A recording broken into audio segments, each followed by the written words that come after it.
ক্রাফল্যান্ডে কিভাবে গাড়ি নিয়ে যাওয়া যাবে সেটা দেখবো। এখান দিয়ে মানে এই জায়গা দিয়ে তুললো, সিঁড়ির উপরে দিয়ে ক্রাফল্যান্ডে যায়।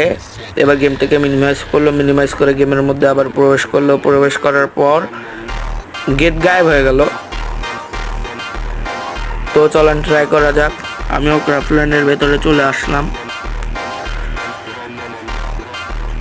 গাড়ির মধ্যে গেলাম, গাড়িটা তুললাম।